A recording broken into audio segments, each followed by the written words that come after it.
Praise the Lord brother and sister, सुप्रभात। आइए आज हम लोग एक विषय में चले, निरंतर चलते जाना। उसके ऊपर हम लोग बात कर रहे हैं।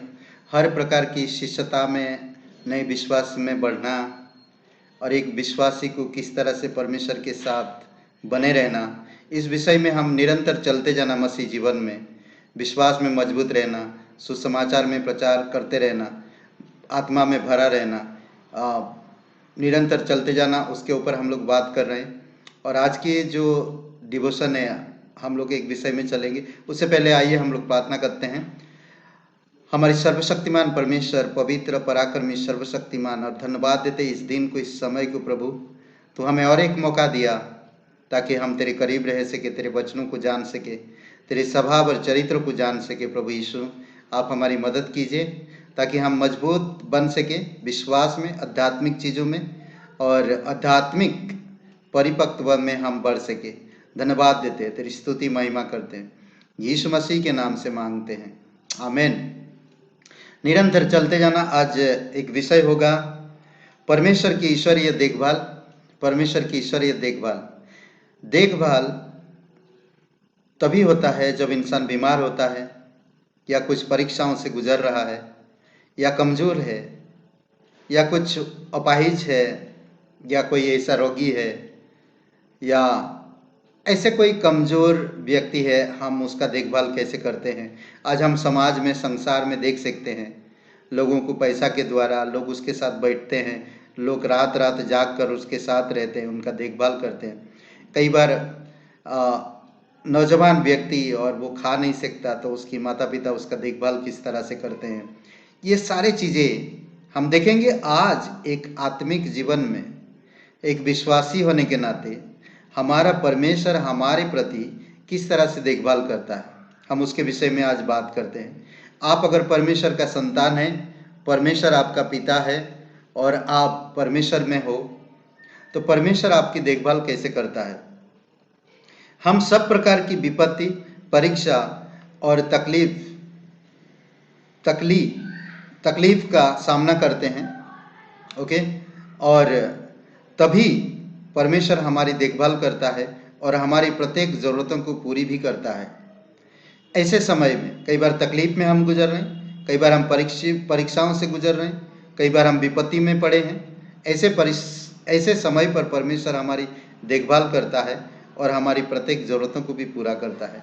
आइए हम कुछ बाइबल के वचन के द्वारा हम बात करते हैं और देखते हैं कि ये वचन क्या कहता है। सबसे पहले कहता है, हम देख सकते यशायाह 43 और वचन 2 में, जब तू जल में होकर जाए मैं तेरे संग संग रहूँगा, और जब तू नदियों में होकर चले तब वे तुझे ना डुबा सकेगी। जब तू आग में चले तब तुझे आँच ना लगेगी, और उसकी लो तुझे ना जला सकेगी। अद्भुत वचन है। और हम ये वचन की उदाहरण भी देखते हैं। जब यीशु पानी के ऊपर चल के आ रहा था, पतरस ने कहा कि प्रभु अगर तू है तो मुझे भी कहे कि मैं भी पानी के ऊपर चलूं। तो वो भी पानी के ऊपर चला, पानी उसको डुबा ना सका। दानियल और अपने दोस्तों के साथ जब आग में गुजरे तो आग उनको जला ना सका। भजन संहिता 23 और वचन 4 में कहता है, जब तुम मृत्यु की अंधकार की तराई में होकर भी चलो तब भी तुम्हें हानि ना होगी, परमेश्वर पार करेगा। ये परमेश्वर की वचन प्रतिज्ञा करता है हमें।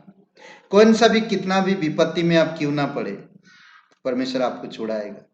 कई बार उस विपत्तियों में हो सकता हम अपना प्राण भी चला जाए।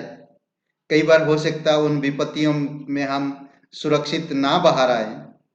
पर ये मत कहिए कि परमेश्वर हार गया। नहीं, परमेश्वर की योजना कुछ और है। कभी कभी परमेश्वर की योजना हम समझ नहीं पाते। आयुब के जीवन में जब परीक्षाएं आई तो आयुब को बाहर निकाला, दाऊद को कई बार बाहर निकाला, जल प्रलय से नूह के परिवार को बाहर निकाला। ऐसे बहुत सारी परिस्थितियां हैं जो हम देख सकते। वो विपत्ति में थे, तकलीफ में थे, उनको परमेश्वर ने छुड़ाया। यशायाह 41 और वचन 10 में कहता, मत डर सॉरी मत डर, क्योंकि मैं तेरे संग हूं। इधर उधर मत ताक, क्योंकि मैं तेरा परमेश्वर हूं। मैं तुझे दृढ़ करूंगा और तेरी सहायता करूंगा। अपनी धर्ममय दाहिने हाथ से मैं तुझे संभाले रहूंगा। अद्भुत वचन है। इधर उधर मत देखो, परमेश्वर आपका देखभाल अच्छा से करता है। इसलिए पहला पतरस का 5वां अध्याय और वचन 7 में भी कहता है कि अपनी सारी चिंता उसी पर डाल दो, क्योंकि उसे तुम्हारा ध्यान है। इधर उधर मत जाइए। कई बार हम जानते हैं, लोगों की घर अगर हम विजिट नहीं करते हैं तो लोगों की घर में लड़ाई परेशानियां बढ़ता है। जब हम विजिट करते रहते हैं लोगों की घर में तो हम देखते हैं परिस्थिति बदल जाता है। इसीलिए हर एक मसीह भाई बहनों को विजिट करते रहना चाहिए, लोगों की घर में बात करते रहना चाहिए, क्योंकि परमेश्वर आप और मेरे द्वारा उनको देखभाल करता है। इसलिए बहुत जरूरी है हमें परमेश्वर के वचनों के साथ चलना, इधर उधर नहीं ताकना, परमेश्वर की बातों पर ध्यान करना, आज्ञा मानना, तो परमेश्वर आपकी देखभाल अच्छा से करता है। ओके। और भजन संहिता 34 और वचन 19 में कहता, धर्मी पर बहुत सी विपत्तियां पड़ती तो है, परंतु यहोवा उनको उस सबसे मुक्त करता है।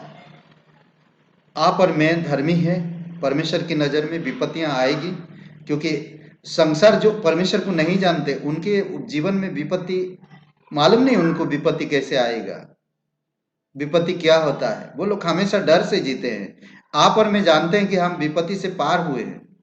हमें विपत्ति से डर नहीं, परीक्षाओं से डरना नहीं है। हमें परमेश्वर के साथ उनका सामना करना है। कभी कभी अगर हमारे जीवन में आता है इस प्रकार की परिस्थितियां, पैसों की कमी हो सकता, शरीर का कभी कभी बीमारी हो सकता, कभी कभी हमें कई सारे लोगों की नेगेटिव बातें आएगा, तो इस सब चीजों में हमें डरना नहीं, हमें भयभीत नहीं होना। धर्मी गिरेगा, धर्मी के जीवन में विपत्ति आएगा, पर परमेश्वर उससे बचाएगा, मुक्त करेगा। इसलिए बहुत जरूरी है आपको मुझे समझना। भजन संहिता 55:22 में कहता है, अपना बोझ यहोवा पर डाल दे, वह तुझे संभालेगा, वह धर्मी को कभी टलने ना देगा। इसीलिए हमें सारे बोझ, जो भी बोझ, यही परीक्षा, तकलीफ, विपत्ति, ये सारे बोझ, या परमेश्वर से आप अलग मत रहो। परमेश्वर से अलग होकर काम करोगे तो आपके ऊपर बोझ आएगा। तो इसलिए केयरफुल रहो, परमेश्वर आपका देखभाल करता है। आज पता है, हम किसी परिवार के एक संतान है, हमारी माता पिता है, हमारी माता पिता हमारे लिए चिंतित रहते हैं। हम जब घर से बाहर जाते हैं, काम करते हैं, हम काम करके वापस आते हैं, चिंता में रहते हैं। वो लोग बुजुर्ग हैं, वो लोग दौड़ के शायद आपके पास पहुंच नहीं सकते हैं, फिर भी वो चिंता करते हैं, वो हमारा ध्यान रखते हैं, वो हमारा केयर करते हैं, वो हमारे लिए परवाह करते हैं। उसी प्रकार परमेश्वर दौड़ के आएगा। हो सकता है हमारी माता पिता दौड़ के तुरंत नहीं आ पाएंगे, परंतु परमेश्वर उसी क्षण, तुरंत, उसी समय आपका देखभाल करेगा, आत्मिक देखभाल। इसीलिए हमें बाहर हो या अंदर, हमें हमेशा परमेश्वर के वचन पढ़ते रहना, परमेश्वर के अनुग्रह को समझना, परमेश्वर के सुसमाचार को बांटते रहना, लोगों से बातचीत करते रहना, सुसमाचार गॉस्पेल देते रहना है। इसलिए बहुत जरूरी है एक दूसरे से प्रार्थना करना, जरूरी है। अपने सारी बोझ प्रभु पर डाल दो, वो आपका ध्यान रखता है। वो धर्मी है, धर्मी को कभी टलने नहीं देता है। जिस तरह मैंने कहा पहला पतरस का 5वां अध्याय वचन 7 में, अपनी सारी चिंता उसी पर डाल दो, क्योंकि वो तुम्हारा ध्यान रखता है। मत्ती का 11:28 और 29 में कहता, हे सब परिश्रम करने वाले और बोझ तले दबे हुए लोगों, मेरे पास आओ, मैं तुम्हें विश्राम दूंगा। मेरा जुआ अपने ऊपर उठा लो और मुझसे सीखो, क्योंकि मैं नम्र और मन में दीन हूं, और तुम अपने मन में विश्राम पाओगे। अद्भुत वचन है, ये परमेश्वर की प्रतिज्ञा है। दोस्त, मेरे प्यारे भाई बहन, परमेश्वर आपसे प्यार करता है, आपका केयर करता है, आपका देखभाल करता है।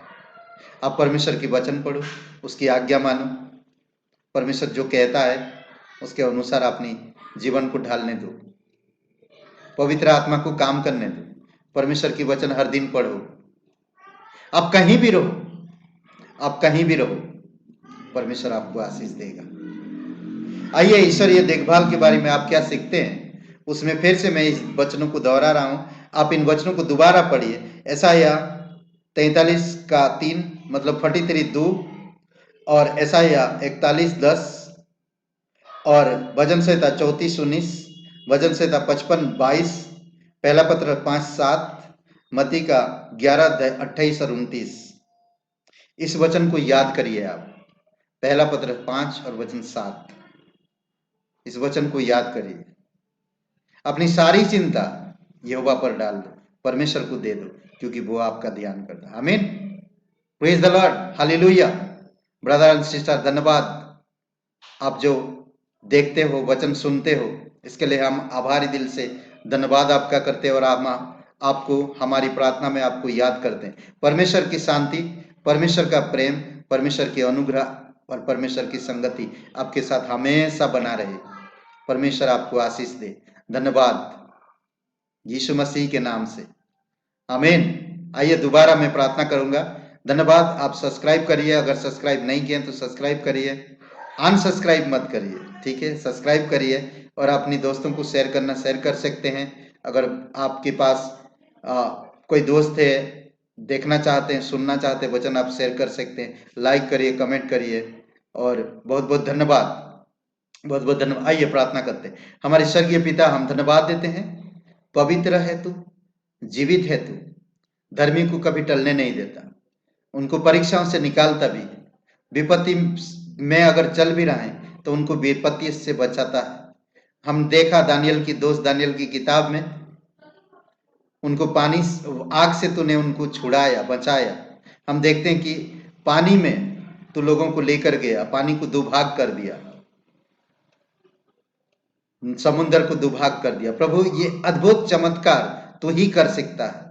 यीशु मसीह तेरे लोगों को आशीषित करिए और उनको अगुवाई करिए, बढ़ाइए, विश्वास में मजबूत करिए, आध्यात्मिक चीजों में परिपक्व करिए। धन्यवाद देते, प्रत्येक लोगों को आशीषित करिए, यीशु नासरी के नाम से मांगते, आमीन, आमीन। सबको जय मसीह की, आमीन।